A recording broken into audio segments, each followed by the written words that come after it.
Hello everyone, welcome back again on this political science net achievers YouTube channel. आप लोगों का स्वागत करता हूं फिर से इस नए वीडियो में। आज हम बात करेंगे नेट का जो एग्ज़ाम 2013 में एक रिकंडक्ट हुआ था सितंबर 2013 में। दोबारा से नेट का पेपर हुआ था जिसमें पेपर थर्ड और पेपर सेकंड में जो किस तरह के क्वेश्चन जो इंटरनेशनल पॉलिटिक्स के पूछे गए थे उनको हम डिटेल में डिस्कस करने वाले हैं। इससे पहले भी हमने प्रीवियस ईयर्स क्वेश्चंस में हमने 2012, 13 और 14 के क्वेश्चंस हमने डिस्कस किए हैं इंटरनेशनल रिलेशन के। अगर आपने अभी तक वो वीडियोस नहीं देखे होंगे तो डिस्क्रिप्शन में उनके लिंक होंगे, आप एक बार उन वीडियोस को भी देख लीजिए ताकि आपकी तैयारियों में वो काम आए। तो आज के वीडियो को स्टार्ट करने से पहले इतना बता दो, अगर आप मेरे चैनल पर नए हो, पहली बार हो, तो मेरे चैनल को सब्सक्राइब ज़रूर कर दीजिए और बेल आइकन को भी प्रेस कर दीजिए ताकि अपकमिंग वीडियोज़ की नोटिफिकेशन भी आपको मिलती रहे। तो चलिए बात करते हैं। पहला जो क्वेश्चन है वो था इंडिया नेपाल ट्रीटी। कई बार ये क्वेश्चन जो है मिलान के लिए भी पूछा जाता है, मैच करने के लिए पूछा जाता है कि Indo Nepal friendship and peace treaty कब हुई थी। तो ये 1950 में हुई थी, लेकिन यहाँ पे क्वेश्चन किस तरह से पूछा गया था कि Indo Nepal treaty of peace and friendship, right, 1950 is being criticized by Nepali Maoist because Nepali Maoist के द्वारा जो है इस ट्रीटी को क्रिटिसाइज़ किया गया है जो 1950 में हुई थी। पीस एंड फ्रेंडशिप की जो इंडिया और नेपाल की जो ट्रीटी हुई है इसको नेपाली माओइस्ट के द्वारा जो है क्रिटिसाइज़ किया गया है, इसकी आलोचना की गई है। क्यों, किन आधारों पर? एक तो इसको अनइक्वल ट्रीटी माना गया है, ठीक है, अनइक्वल ट्रीटी के बेस पे। दूसरा, rising assertion of Nepali identity, ठीक है, नेपाली आइडेंटिटी को लेकर भी कहीं ना कहीं इस ट्रीटी को जो है क्रिटिसाइज़ किया गया है। And policy of equi distance with China, ठीक है। तो इन तीन आधारों पर जो है इस ट्रीटी को जो है क्रिटिसाइज़ किया गया है। ये ट्रीटी क्या है? Indo Nepal treaty 1950, A bilateral treaty for establishment of a close strategic relationship, ठीक है, क्लोज स्ट्रैटेजिक रिलेशनशिप के लिए ये ट्रीटी साइन की गई थी दोनों देशों के द्वारा, ठीक है, जो कि साउथ एशिया के नेबर्स हैं या एक दूसरे के पड़ोसी देश है साउथ एशिया के। Next second question, CECA, CECA comprehensive economic cooperation agreement, right, इसकी जो फुल फॉर्म है वो है कॉम्प्रिहेंसिव इकोनॉमिक कॉपरेशन एग्रीमेंट। ये एग्रीमेंट किसके बीच हुआ था? This was formally announced to boost bilateralities between, किसके बीच में हुआ था? ये इंडिया एंड सिंगापुर के बीच में ये हुआ था, सेसा, ठीक है, comprehensive economic cooperation agreement was formally announced to boost bilateral treaties between India and Singapore.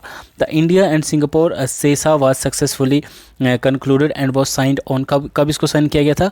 29 जून 2005 को इसको साइन किया गया था। इंडिया और सिंगापुर के बीच में हुआ था जब सिंगापुर के प्राइम मिनिस्टर ली हैसिंग लुंग्स ये जो है भारत के यात्रा पे थे, ठीक है। उस वक्त जो है इस एग्रीमेंट को जो है साइन किया गया था भारत और Singapore. Next and very important question, ये जो है मैच करने के लिए क्वेश्चन आया था जिसमें रीजनल इकोनॉमिक कमीशंस और उनके हेडक्वार्टर्स के बारे में पूछा गया था कि कौन से रीजनल इकोनॉमिक कमीशन का हेडक्वार्टर जो है कहाँ पे है। जैसे मान लीजिए जो सबसे पहला था वो था इकोनॉमिक कमीशन फॉर यूरोप के लिए जो इकोनॉमिक कमीशन है इसका हेडक्वार्टर कहाँ है? इसका हेडक्वार्टर है जिनेवा में जो कि स्विट्जरलैंड में है। सेकंड क्वेश्चन था इकोनॉमिक कमीशन फॉर अफ्रीका के लिए जो इकोनॉमिक कमीशन बना है इसका हेडक्वार्टर कहाँ है? वो था एडिस अबाबा मीन्स इथियोपिया में, ठीक है। और जो third economic commission for Latin America के लिए जो इकोनॉमिक कमीशन था इसका हेडक्वार्टर जो है सांतियागो चाइल में था, ठीक है। और economic commission for West Asia के लिए जो इकोनॉमिक कमीशन था उसका हेडक्वार्टर कहाँ है? इराक में। तो इसको मैच करने के लिए ये क्वेश्चन पूछा गया था जिसमें हमने इसके जो हेडक्वार्टर्स हैं वो हमने मैच करने थे इनके इकोनॉमिक कमीशंस के साथ। तो देखिए किस तरह से क्वेश्चन पूछे जाते हैं, आपको इससे थोड़ा आइडिया लग ही रहा होगा। तो नेक्स्ट क्वेश्चन देखते हैं। नेक्स्ट जो इंपॉर्टेंट क्वेश्चन है इसमें कोटेशन पूछी गई थी, वो थी हिमालयन फ्रंटियर के ऊपर जो कोटेशन दी गई थी, ठीक है। तो ये पूछा गया था कि ये कोटेशन किसने दी है या हिमालयन फ्रंटियर्स के ऊपर ये बात किसने कही थी इंडियन फॉरेन पॉलिसी के कॉन्टेक्स्ट में, ठीक है। तो commenting on the importance of Himalayan frontier, ठीक है, हिमालय की जो सीमा रेखा है, ठीक है, एक ऐसी रेखा जहाँ पे दो देशों की सीमाएँ मिलती है, ठीक है, फ्रंटियर उसको कहते हैं। तो commenting on the importance of the Himalayan frontier on Indian foreign policy, which one of the leader sad, किस लीडर ने ये कहा है? इफ़ इट इज़ ब्रीच्ड, ठीक है, उल्लंघन, ब्रीच मीन उल्लंघन करना या नियम तोड़ना। If it is breached the way to Indian plains and Indian ocean beyond would exposed and threat and India would then likewise be threat to other countries of South Asia South and South East Asia. ठीक है, तो ये जो quotation है ये prime minister, उस वक्त के प्राइम मिनिस्टर पंडित जवाहरलाल नेहरू ने ये कोटेशन दी है, जिसमें उन्होंने हिमालयन फ्रंटियर्स के उल्लंघन को लेकर उन्होंने बात की कि अगर इसका उल्लंघन होता है तो भारत कहीं ना कहीं, भारत के लिए कहीं ना कहीं दूसरे जो साउथ ईस्ट एशिया के जो देश हैं, ठीक है, कहीं ना कहीं भारत के लिए एक थ्रेट बन जाएंगे। ठीक है, तो ये एक क्वेश्चन था जो कि पूछा गया था। नेक्स्ट इंपॉर्टेंट क्वेश्चन देखते हैं। नेक्स्ट क्वेश्चन भी मैच करने के लिए आया था, जिसमें डिस्प्यूट्स पूछा गया कि किन किन कंट्रीज़ के बीच में कौन सा डिस्प्यूट है। ठीक है, इसको मैच करना था हमने। तो देखिए, डिस्प्यूट्स को लेकर आप श्योर नहीं हो सकते कि कौन से ज़्यादा इंपॉर्टेंट है, क्योंकि जितने भी डिस्प्यूट्स हैं वो आपको कोई भी कुछ भी पूछा जा सकता है। ठीक है, तो आपको एटलीस्ट डिस्प्यूट्स को लेकर जो है आपको सारे डिस्प्यूट्स नोट करने पड़ेंगे कि कौन कौन सी कंट्रीज़ के बीच में क्या क्या डिस्प्यूट है। ठीक है, वो सारी चीज़ें आपको याद रखनी पड़ेंगी, चाहे वो वाटर को लेकर डिस्प्यूट है, चाहे वो टेरिटरी को लेकर डिस्प्यूट है, चाहे वो कोई और अदर डिस्प्यूट्स हैं। ठीक है, विवाद मीन्स। ठीक है, तो देखिए इसमें जो सबसे पहले जो स्प्रैटलीज आइलैंड का जो डिस्प्यूट है ये वियतनाम वर्सेस फिलीपींस, ये वियतनाम और फिलीपींस के बीच में ये डिस्प्यूट है। जिस तरह से कश्मीर का इशू है, ठीक है, कश्मीर इशू है भारत और पाकिस्तान के बीच में, उसी तरह से स्प्रैटलीज आइलैंड ये वियतनाम और फिलीपींस के बीच में है। ठीक है, लैड्रिंग एंड आइलैंड ऑफ बाई, ठीक है, तो ये कंबोडिया वर्सेस वियतनाम के बीच में ये भी, और डाई लैंग ये म्यांमार वर्सेस थाईलैंड के बीच में, और सवा नॉर्थ बोरानियो ये मलेशिया और फिलीपींस के बीच में डिस्प्यूट है। तो इस तरह की जो यूरोपियन कंट्रीज़ हैं, ठीक है, आपको इन सारी कंट्रीज़ के बीच में जो है जो भी डिस्प्यूट्स है, जो भी विवाद है, ये सारे आपको जो है याद रखने पड़ेंगे। आप आप ऐसा कर सकते हैं कि सारे डिस्प्यूट्स को जो आप नोट कर लेना। ठीक है, जिन जिन कंट्रीज़ के बीच में जो जो डिस्प्यूट्स हैं, आप प्रीवियस सारे क्वेश्चन पेपर देखिए कि कौन कौन सी कंट्रीज़ के क्या क्या डिस्प्यूट्स हैं। अगर आप उनको भी आप नोट करके रखेंगे, उनको भी याद करेंगे, तो कोई ना कोई मैच हो ही जाता है। ठीक है, उस हिसाब से ऑप्शंस में आप उसका सही आंसर निकाल पाते हो। अगर आपको सभी का नहीं भी पता है, एक या दो का भी आपको अगर पता है, तब भी आपका आंसर जो है कहीं ना कहीं सही साबित हो जाता है। तो ये नेक्स्ट क्वेश्चन है। नेक्स्ट क्वेश्चन भी मैच करने के लिए आया था, जिसमें प्रॉब्लम्स और कंट्रीज़ के, ठीक है, कि किस कंट्री में कौन सी प्रॉब्लम चल रही है। ठीक है, तो सबसे पहले इलीगल इमिग्रेंट्स, ठीक है, जो गैर कानूनी जो शरणार्थी हैं, ठीक है, उनकी समस्या कहाँ पे चली हुई है, ये बांग्लादेश में। मीन्स जो बांग्लादेश कंट्री, वहाँ पे इलीगल इमिग्रेंट्स बहुत आते रहते हैं। ठीक है, और दूसरा जो बागलिहार हाइड्रो पावर प्रोजेक्ट, ये पाकिस्तान को लेकर, पाकिस्तान के अंदर जो है इस हाइड्रो पावर प्रोजेक्ट की प्रॉब्लम है, बागलिहार हाइड्रो पावर प्रोजेक्ट। इसको डिटेल में हम आगे करेंगे। ट्रांजिटरी पासेज, ठीक है, तो ये नेपाल, और ट्वांग इंसिडेंट ये चाइना। ठीक है, तो ये कंट्री है और ये प्रॉब्लम है कि किस कंट्री में कौन सी प्रॉब्लम चल रही है। आपने फिलहाल इन सब चीज़ों को याद कर लेना, रट लेना है कि कौन सी प्रॉब्लम किस कंट्री में है। ठीक है, नेक्स्ट क्वेश्चन देखते हैं। नेक्स्ट क्वेश्चन भी बहुत इंपॉर्टेंट था। देखिए, 4 continent piece initiative of nuclear डिसआर्मामेंट, ठीक है, आपका जो न्यूक्लियर डिसआर्मामेंट, ठीक है, न्यूक्लियर निशस्त्रीकरण, आप इसको हिंदी में कहते हैं निशस्त्रीकरण, ठीक है, परमाणु निशस्त्रीकरण। आप जो है निशस्त्रीकरण को लेकर जो 4 कॉन्टिनेंटल पीस इनिशिएटिव लिया गया 1984 में, ठीक है, जिसमें 6 वर्ल्ड्स लीडर, ठीक है, दुनिया के 6 नेता जो है रिप्रेजेंटिंग 4 कॉन्टिनेंट, 4 महाद्वीपों को जो है रिप्रेजेंट कर रहे थे 6 नेता लोग, ठीक है, वो जो है यहाँ पे आए थे इस इनिशिएटिव में। इस 4 कॉन्टिनेंटल पीस इनिशिएटिव में जो है 6 नेताओं ने भाग लिया था, जो 4 कॉन्टिनेंट से थे, ठीक है, अलग अलग कॉन्टिनेंट से थे। ठीक है, जिसमें सबसे पहले द लीडर्स जो थे वो थी इंदिरा गांधी, इंडिया से थी। ठीक है, इंदिरा गांधी जो है इंडिया से, जो कि एशियन कॉन्टिनेंट में पड़ता है हमारा भारत देश। ठीक है, तो वहाँ से इंदिरा गांधी होगी। और मिगुल डी ला मैड्रिड, ठीक है, ये हो गए आपके मैक्सिको से। ठीक है, और जूलियस नायरेरे ये हो गए आपके तंजानिया से। ओलोफ पाल्मे ये स्वीडन से।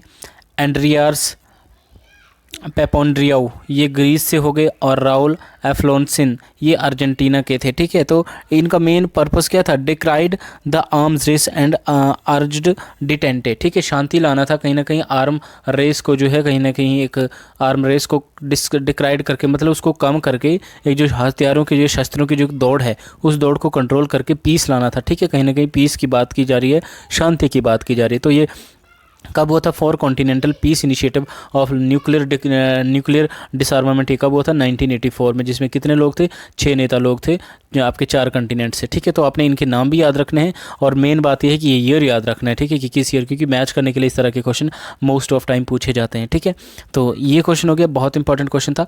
नेक्स्ट क्वेश्चन हम देखते हैं। नेक्स्ट क्वेश्चन जो है एक स्टेटमेंट दी गई है जिसमें हमने ये स्टेटमेंट पढ़ के हमने ये समझना था कि ये स्टेटमेंट जो है किस विचारधारा को दर्शाती है। ठीक है, तो देखिए आंसर पहले ही बता दूं कि पोस्ट मॉडर्निज्म से रिलेटेड ये स्टेटमेंट पूछी गई थी। अब उत्तर आधुनिकतावाद के ऊपर हमने एक अलग से वीडियो बनाना है, तभी आपको कह रहा हूँ कि आप मेरे चैनल को सब्सक्राइब कर दीजिए ताकि जब भी इसके ऊपर मैं कोई नया वीडियो डालूँ तो आपको जो है नोटिफिकेशन मिलती रहे। ठीक है, तो स्टेटमेंट क्या थी कि ऑल पावर रिक्वायर्स नॉलेज। ठीक है, सभी प्रकार की पावर क्या करती है, किस चीज़ को रिक्वायर करती है, नॉलेज। ठीक है, सभी प्रकार की पावर लेने के लिए क्या चाहिए आपको, नॉलेज चाहिए। ठीक है, and all knowledge relies on the reinforce existing power relation.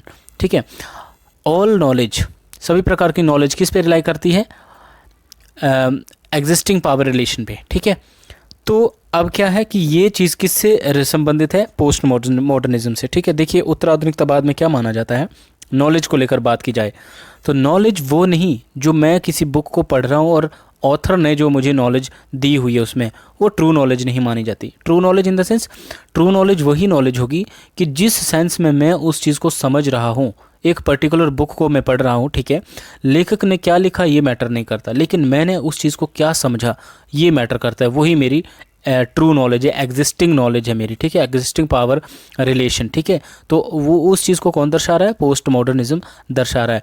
देखिए आपको यहाँ पे ये चीज़ और क्लियर करनी पड़ेगी खुद के साथ। ठीक है, कि मैं कोई स्टोरी पढ़ रहा हूँ, ठीक है, किसी कोई ऑथर है, कोई लेखक है, उसने स्टोरी लिखी, उसमें बहुत अच्छी इन्फॉर्मेशन दी हुई है, लेकिन क्या मैं उस इन्फॉर्मेशन को वैसे ही एक्सेप्ट कर रहा हूँ जैसे उसने दी है, या अगर मैं अपने हिसाब से, अपने इन्वायरमेंट के हिसाब से, जिस तरह की एक साइकोलॉजिकल कंडीशन मेरी बनी हुई है, मैं उस हिसाब से जो नॉलेज मैं ले रहा हूँ तो वो वही नॉलेज है। ठीक है, ट्रू नॉलेज वही है जिस कॉन्टेक्स्ट में मैं उस चीज़ को समझ रहा हूँ, ना कि वो जिस कॉन्टेक्स्ट में लेखक ने उस चीज़ को लिखा है।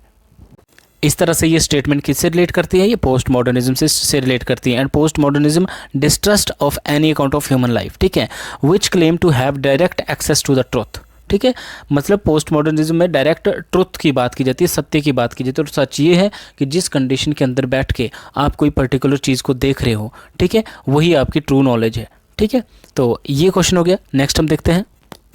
नेक्स्ट क्वेश्चन भी मैच करने के लिए था। देखिए इसमें ट्रांसनेशनल कॉपरेशन की बात की गई है। ठीक है, कि ट्रांसनेशनल कॉपरेशन कौन सी कंट्री में कौन सा। ठीक है, देखिए टोयोटा की बात की जा रही है तो ये कॉपरेशन जो है जापान में। ठीक है, और जनरल इलेक्ट्रिक ये यूनाइटेड स्टेट ऑफ अमेरिका में है।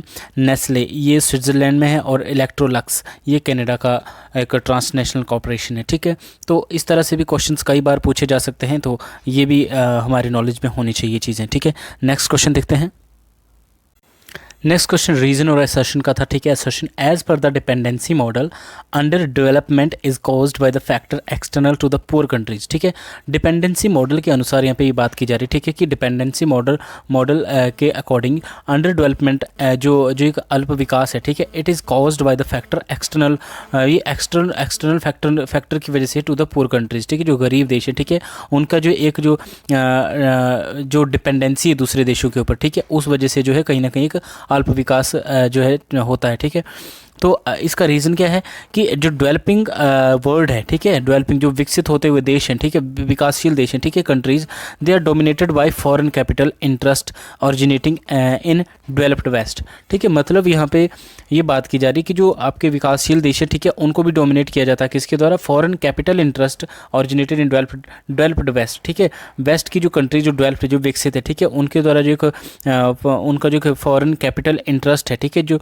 उस वजह से जो डोमिनेट किया जाता है डेवलपिंग कंट्रीज़ को। ठीक है, और उस वजह से जो एक जो डिपेंडेंसी मॉडल उभर कर यहाँ पे सामने आता है कि जो डेवलपिंग नेशंस हैं, ठीक है, ये डिपेंड हैं डेवलप्ड नेशन पे, क्योंकि कहीं ना कहीं कैपिटल इंटरेस्ट की वजह से ये लोग जो है डोमिनेट होते हैं। ठीक है, तो यहाँ पे दोनों चीज़ें जो एक दूसरे को इंटरप्रेट कर रही हैं, दैट मीन्स आंसर इसका ए रहेगा, means both are true and statement are is correct explanation of statement A. ठीक है, तो this was important question. Next हम देखते हैं।